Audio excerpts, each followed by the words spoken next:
네, 안녕하세요. 2월 23일에 인사를 드립니다. 우리는 믿음의 여정을 걷고 있습니다. 믿음을 가지고 삶을 살아가는 이 삶에서 우리들을 가장 힘들게 하는 것이 무엇인가? 저는 두 가지라고 봅니다. 현실입니다. 눈에 보여지는 현실. 믿음을 가지고 살아가는 사람에게 이 현실은 정말 힘들게 하죠. 왜냐면 또 특별히 같이 믿음을 가지고 살아가면서도 그 참된 믿음이 아니라 거짓된 믿음으로 그 현실 속에서 쾌락을 추구하면서 안위를 가지면서 이게 아니잖아.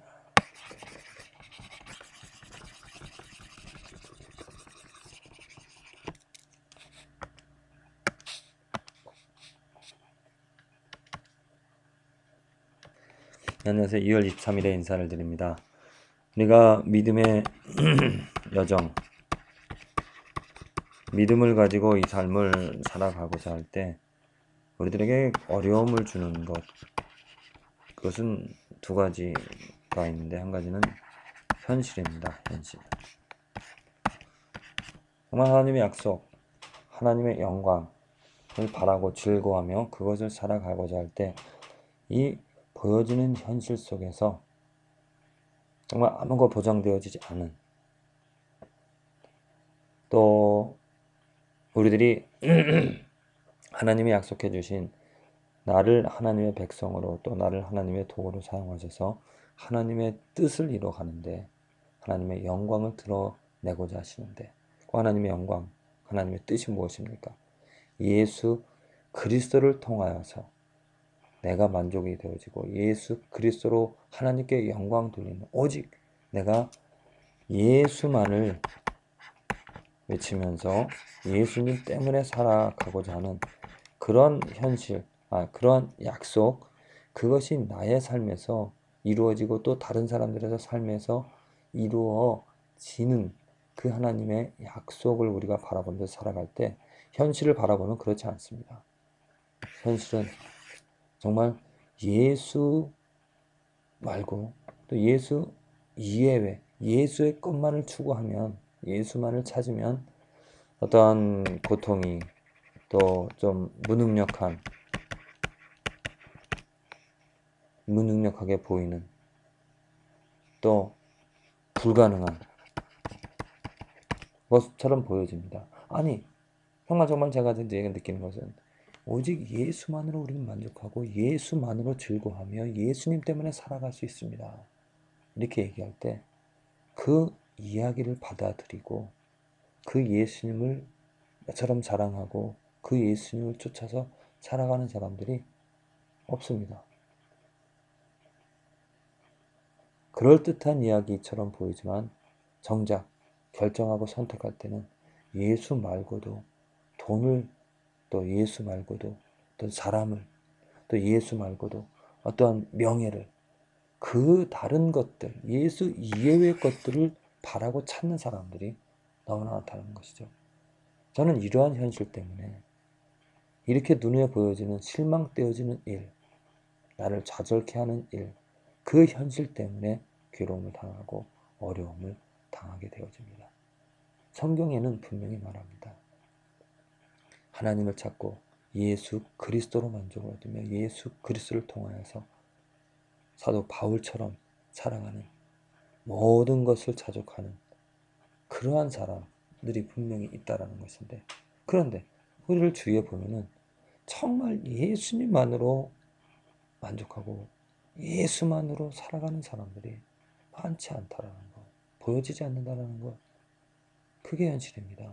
그 현실이 이 믿음의 여정을, 내가 정말 예수님만을 쫓아서 예수만을 사랑하면서 살아가고자 함에 있어서 방해가 되어지는 것이죠. 힘들게 하는 것이죠. 고통을 줍니다. 또 내가 가진 것이, 내가 정말 경험한 것이, 내가 생각하고 있는 것이 이 하나님의 뜻이 정말 옳은가? 이러한 의심도 하게 되어지죠. 베드로를 보십시오. 예수님이 무리를 걸어오실 때 내가 걷겠습니다. 그래서 예수님의 은혜로, 능력으로 무리를 걸었습니다. 그런데 그 풍랑 물결을 보자 물결을 보지 않고가 빠져들어갔다라고 했습니다. 이러한 현실들, 우리가 눈에 보여지는 벌어지는 일들, 정말 진리는 하나님의 말씀은 우리를 삶에서 나를 만족하게 하고 나의 삶을 이끌어 가는데 그 눈에 보여지는 현실을 보여주면 그 말씀과는 다른, 말씀과는 맞지 않은, 말씀과 상반되어지는 그런 일들을 우리들은 현실 속에서 경험하게 되어지죠. 그것 때문에 우리는 좌절할 수 있습니다. 그러나 우리들이 해야 될 것이 무엇이겠습니까? 분명히 알아야 될 것은 말씀, 하나님의 뜻, 예수 그리스도, 그것을 의지하고 예수 그리스도만 바라보고 그 말씀을 의지함으로써 이 현실들을 이겨내는 것이죠. 극복하는 것입니다. 현실은 그렇지만 그 넘어 계신 하나님으로, 하나님의 뜻으로, 하나님이 세우신 계획으로, 하나님의 능력으로 힘을 얻어야 될 것입니다. 또 한 가지 우리에게 어려움을 주는 것은 나 자신입니다. 나 자신의 무능력함, 을 보게 되어지면 또 나 자신의 실패함, 내가 행하는 것들을 보면 좌절할 수밖에 없습니다. 분명히 나는 하나님의 뜻을 알고 또 하나님의 그 예수 그리스도의 아름다움을, 가치를 알아서 그것을 전하는데 내 입술이 부족합니다. 내 능력이 부족합니다. 내가 알고 있는, 내가 표현하고 싶은, 내가 최고라고 여기는 그 예수님을 내가 표현하는 걸 보면 너무나 부족해요. 너무나 정말 한심합니다. 그럴 때 내가 정말 그 하나님의 뜻을 이루어가며 살아갈 수 있을까? 내가 어찌 그 크신 하나님을 나타내고 내가 증거할 수 있을까? 저는 너무나 이 부족함을 깨달으면서 그 부족함을 볼 때 좌절을 하게 되어집니다. 그럴 때마다 정말 새롭게 용기를, 그 실망된 상황에서 용기를 또 위로를 얻을 수 있는 것은 하나님의 약속이죠. 내가 행하는 것이 아니라 하나님이 행하실 것이라는 거죠. 하나님이 이루어 가실 것이라는 하나님의 능력을, 지금 나의 부족함이 있다 하더라도 나의 부족함을 통하여서 또 이 부족함을 하나님께서 바꾸셔서 하나님의 능력으로 나를 이끌어 가신다라는 그 하나님을 보게 되어질 때 나는 그 어둠에서, 그 절망에서 일어서게 되어집니다. 자, 우리 삶에서 분명히 우리 믿음을 가지고 살아가고자 하는 사람에게는 이 현실과 나 자신이 큰 장애가, 큰 짐이 되어집니다. 그것을 극복할 수 있는 길, 오직 하나님의 말씀, 예수 그리스도 약속, 그 능력을 바라보고 현실 넘어서 계신 역사를 이끌어 가시는 그 하나님을 신뢰하고 또 나 자신이 아무것도 아니라는 것, 나는 이미 죽고 나를 부인하는, 나를 사용하실 그 하나님을 더 신뢰하는 것, 그것이 바로 승리할 수 있는 이 믿음의 여정에서 감사하고 기뻐하고 힘든 이 물결을 거슬려 나가는 이 삶을 승리하며 나아갈 수 있는 그 계기가, 그 바탕이 되어질 줄로 믿습니다. 오늘 출애굽기 6장에는 모세에게 똑같이 그 말씀드린 것처럼 좌절되는 모세가 어려움을 겪게 되어집니다. 모세가 이와 같이 이스라엘 자손에게 전하나 그들이 마음의 상함과 역사의 혹독함을 인하여 모세를 듣지 아니하였더라. 자 보십시오. 모세는 지금 하나님의 뜻, 분명히 하나님께서 말씀하신 하나님의 계획을 가지고 이스라엘 백성들에게 바로에게 가서 말을 전하였습니다. 그러면 하나님의 뜻이고 하나님의 말씀, 하나님께서 계획하신 일이니까 그 말씀대로 일어나야 되는데 모세는 오히려 더 그 이스라엘 백성들을 혹독하게 학대를 하기 시작했고요. 또 이스라엘 백성도 학대를 받으니까 당연히 그 모세가 하는 말을 비웃습니다. 듣질 않습니다.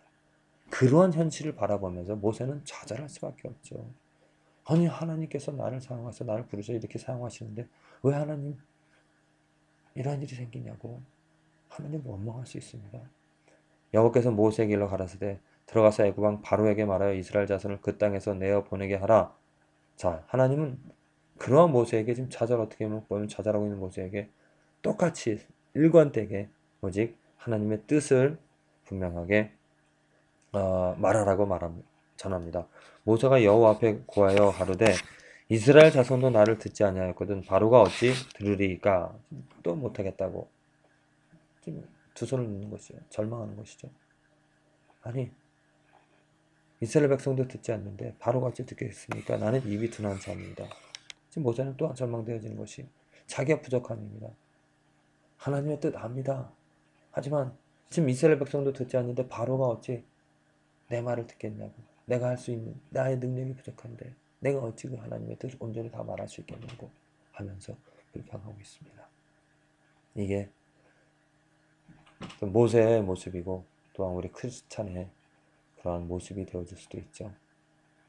정말 서두에서 말씀드렸다시피 눈에 보여지는 현실 때문에 우리는 하나님의 뜻과는 달리 예수 그리스도로 인하여서 예수 그리스도의 영광이 선포되어져서 정말 그 하나님의 말씀이 전하여져서 그 말씀으로 영혼이 거꾸라지고 영혼이 변화되어지는 정말 우리 삶에 하나님의 영광이 의가 가득한 그러한 것이 이루어져야 되는데 현실은 그렇지 않습니다. 말씀을 전해도 예수 그리스도를 말해도 사람들은 감동을 받지 않고 오히려 더 비웃죠.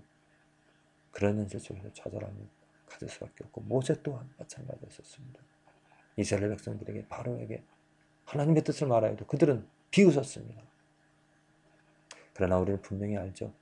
이후에 하나님께서 어떻게 역사하셨는지 하나님이 그들에게 역사하셔서 모세를 통하여서 여러 가지 10가지 재앙들을 통하여서 결국에는 하나님의 뜻을 이루어 내셨습니다. 할렐루야. 바로 이것입니다. 눈에 보여지는 현실이었다 하더라도 분명히 하나님이 계획하신 일은 뜻하신 일은 이루어질 것이라는 거죠. 영혼들이 변화되어지고 영혼들 가운데 하나님을 알아서 하나님을 경배하는 하나님의 영광이 드러나는 그 일이 언젠가는 이루어질 거라는 것. 그 때가 언제인지 모르지만 우리는 인내하면서 실패한다 하더라도 좌절하는 일이 있다 하더라도 그 이루실 하나님을 신뢰하면서 한 발 한 발 내딛고 나아가야 될 것입니다. 모세도 부족함이 있었습니다. 우리도 부족합니다. 저도 부족합니다. 하지만 역사를 또 그 뜻을 이루실 분은 하나님이라는 것. 그 하나님이 부족한 나를 사용하셔서 하나님의 뜻을 이루어 가실 거라는 그 소망을 가지고 오늘 좌절에서 일어나서 기쁨을 가지고 희망을 가지고 소망을 가지고 하나님의 뜻을 전하고 말하는 저와 여러분들의 삶이 되어지기를 간절히 기도를 드립니다.